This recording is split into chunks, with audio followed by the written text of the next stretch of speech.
రాష్ట్రానికి ఉప ముఖ్యమంత్రి అంటే ఆల్మోస్ట్ ముఖ్యమంత్రి లెక్క అన్నట్టు. రాష్ట్రంలో ఏడికన్నా రావచ్చు, ఏడికన్నా పోవచ్చు, ఎక్కడన్నా ఎంక్వైరీ చేయొచ్చు, ఎవరికైనా ఆర్డర్ చేయొచ్చు, అంత పవర్ ఉంటుంది. సొంటిది సొంత రాష్ట్రంలోనే ఉన్న కాకినాడ ఓడరేవుకు రావద్దన్నారట ఏపీ చిన్న సీఎం పవన్ సార్ను. మీరు వస్తే బాగుండదు సార్ అని ఉత్తర సలహాలు కూడా ఇచ్చిరట. ఇంతకెందుకన్నారో గట్ల మరి ఎవరన్నారు?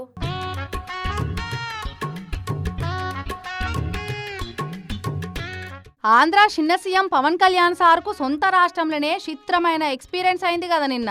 కాకినాడ ఓడరేవుకెళ్లి రేషన్ బియ్యాలను బయటి దేశాలకు పంపిస్తున్నారని ఎరుకైందట సార్కు. సౌత్ ఆఫ్రికాకు పోయే షిప్పులో బియ్యం చదిరిపెట్టిరని తెలవంగానే ఎట్లెట్లా నడుస్తుంది దొంగే వారం అని చూద్దాం అనుకుంటే మొన్న రాత్రే మీరు అక్కడికి రావద్దు అని మెసేజ్లు ఫోన్ చేసిరట ఎవలో.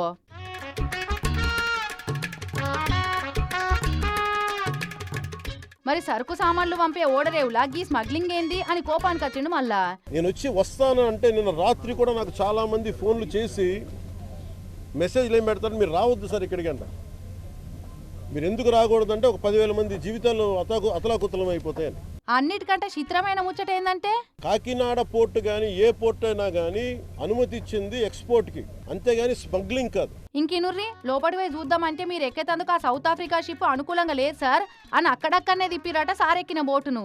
లోపలికి వెళ్ళి చెక్ చేద్దామంటే ఈ అనుకూలంగా లేదు మీకు బైక్ ఎక్కడానికి అని చెప్పి అక్కడ తిప్పుతున్నాను.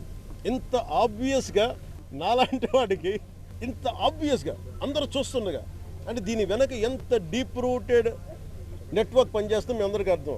ఇన్నరా దొరకబట్టిన రేషన్ బియ్యం చూద్దామంటే సార్నే గోల్మాల్ చేద్దామని ట్రై చేసిరంటే ఎంత ముదిరిపోయి రోజుడిరిగా. అయినా ఊకుంటాడా, పట్టుబట్టి పోయి తిరిగి చూసి బియ్యాన్ని చూసిండు. కిలో బియ్యం పేదోళ్ళకి ఇవ్వాలంటే సర్కారుకు 43 రూపాయల ఖర్చు. ఆ బియ్యాన్ని పేదోళ్లకు దక్కకుండా పందికొక్కులు లెక్క మెక్కుతున్నారు. పట్కపై 70 రూపాయలకు కిలో చొప్పున అమ్ముకుంటా పందుల లెక్క బలుస్తున్నారని మాట్లాడిండు. ఇక ఆ సంగతి ఏమో గాని కాకినాడ పోర్టులా కావల్లేదు మన్ను లేదట. ఎట్టికిడిచినట్టే ఎవరు పడితే వాళ్ళు రావచ్చు పోవచ్చు అన్నట్టున్నదట. ఇక ఇట్లయితే ఇదివరకు పాకిస్తాన్కి వెళ్ళి కసబ్గాడొచ్చి 100 మందిని కసక్కుమని వేసేసినట్టు ఏసుడు పెద్ద కష్టమా ఏంది అని మాట్లాడిండు. ఉగ్రవాదులు కసాబ్ లాంటి ఎలా వచ్చాడు, ఎక్కడ మనకి కరాచీ నుంచి బోట్లో వచ్చి కాల్ చేశాడు.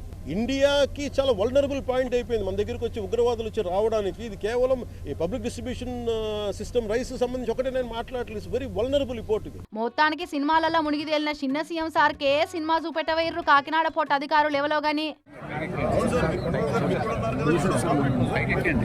అందరం కూర్చొని ఏం మాట్లాడడం అక్కడ మీరు ఏమన్నా జరుగుతున్నాయి అన్నా మీరు కూడా కాకుండా ఎట్లా లేదు మన పొలిటికల్ లీడర్స్ బాధ్యత